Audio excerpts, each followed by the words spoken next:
పోసాని కృష్ణమురళి గారు నిన్న గుంటూరు కోర్టులో హాజరుపరచడం జరిగింది. రాత్రి 9 గంటలకు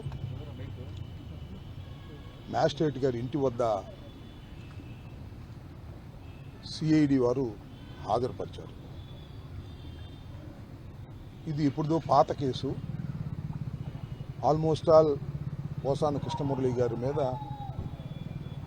17 కేసులు ఉన్నట్టుగా తెలిసి కొన్ని కేసుల్లో బెయిల్ తీసుకోవడం జరిగింది.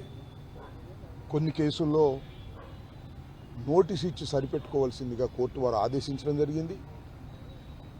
కానీ సడన్గా రాత్రి ఒక కేసు తీసుకొచ్చి సిఐడి వారు పీటీ వారెంట్ వేసి తీసుకొచ్చి ఇక్కడ గుంటూరు కోర్టులో హాజరుపరిస్తే దాని మీద సుదీర్ఘమైన వాదనలు జరిగిన తర్వాత రాత్రి 12 గంటలకు కోర్టు వారు ఒక ఉత్తర్వు జారీ చేశారు. అంటే ఈ కేసులో పర్టికులర్ రాత్రి ప్రొడ్యూస్ చేసిన కేసులో 111 మళ్ళా యాడ్ చేశారు. 111 అనేది వర్తించదని అనేక సందర్భాల్లో హైకోర్టు చెప్పినప్పటికీ కూడా మళ్ళా 111 దీనిలో యాడ్ చేయడం జరిగింది.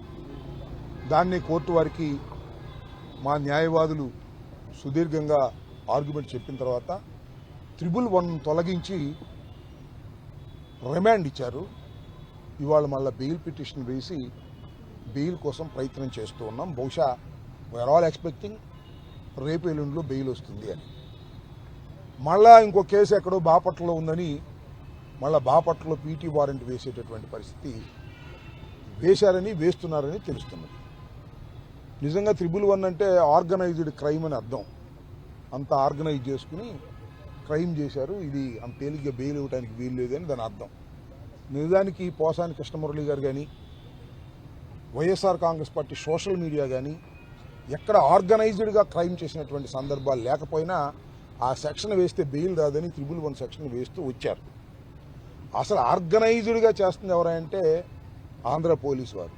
అంత ఆర్గనైజ్డ్. ఏం ఆర్గనైజ్డ్ అంటే ఈ కేసులో బెయిల్ వస్తే ఆ కేసులో పీటీ వారెంట్, ఆ కేసులో మళ్ళీ బెయిల్ వస్తే ఇంకొక కేసులో మళ్ళీ పీటీ వారెంట్.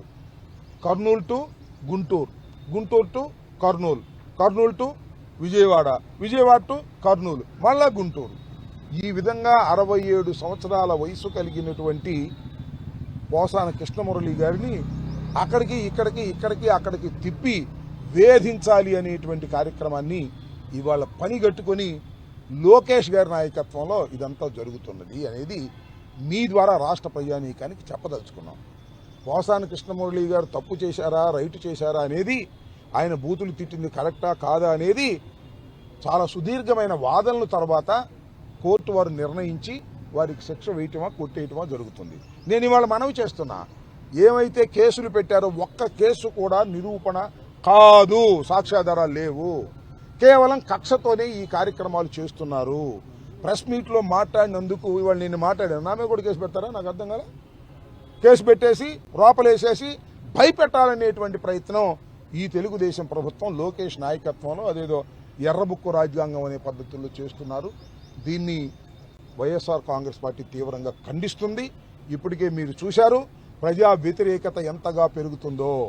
నిన్న కూడా మేము యువత పోరు చేస్తే అద్భుతంగా రాష్ట్రంలో అన్ని జిల్లాల్లో అద్భుతంగా ఉపయోగపడినటువంటి బ్రహ్మాండంగా జరిగినటువంటి సందర్భం చూస్తున్నాం. మొదట కొద్దిగా తక్కువగా ఉన్నా స్లోగా ప్రభుత్వ వ్యతిరేకత పెరుగుతూ ఉంది.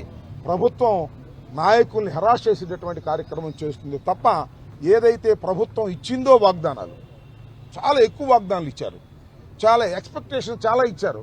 చంద్రబాబు నాయుడు గారు అధికారంలోకి వస్తే ఇది జరుగుతుంది అది జరుగుతుంది అనేటువంటి ఎక్స్పెక్టేషన్స్ ఇస్తే ఒక్కటి కూడా చంద్రబాబు నాయుడు గారు సక్రమంగా చేయటం లేదు. ప్రభుత్వ వ్యతిరేకత విపరీతంగా పెరుగుతుంది. ఈ ప్రభుత్వ వ్యతిరేకతను డైవర్ట్ చేయడం కోసం ఇలాంటి ఫాల్స్ కేసెస్, తప్పుడు కేసులు పెట్టి వైఎస్ఆర్ కాంగ్రెస్ పార్టీకి అనుకూలంగా ఉండేటటువంటి నాయకుల్ని కార్యకర్తల్ని వేధించేటటువంటి కార్యక్రమం చేస్తున్నారు. దీన్ని మేము తీవ్రంగా ఖండిస్తున్నాను. ఇవాళ పోసాని కృష్ణమురళి గారు నేను ప్రత్యేకంగా వెళ్లి వారిని కలిసి వారికి ధైర్యం చెప్పడం జరిగింది.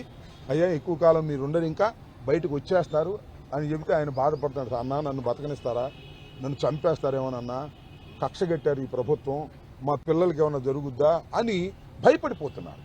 ఆ రకమైన భయాన్ని తీసుకురావడం కోసం ఇవాళ చంద్రబాబు ప్రభుత్వం చేస్తున్నది లోకేష్ నాయకత్వంలో ఇది దారుణమైంది, అప్రజాస్వామికమైందని కూడా ఈ సందర్భంగా నేను మనవి చేస్తూ, తప్పు చేసినా రైటు చేసినా అది న్యాయస్థానాలు నిర్ణయిస్తాయి తప్ప ఇలా కక్షగట్టి ఇక్కడికి అక్కడికి ఒక ఆర్గనైజ్డ్గా ఆయన్ని వేధించాలనేటువంటి పరిస్థితుల్లో ఇవాళ ప్రభుత్వాన్ని చేస్తున్నటువంటి కార్యకలాపాలని మేము తీవ్రంగా ఖండిస్తున్నాము. దీన్ని మేమే కాదు ప్రజాస్వామ్యవాదులందరూ కూడా ఖండించాలని ఈ సందర్భంగా నేను కోరుకుంటున్నాను.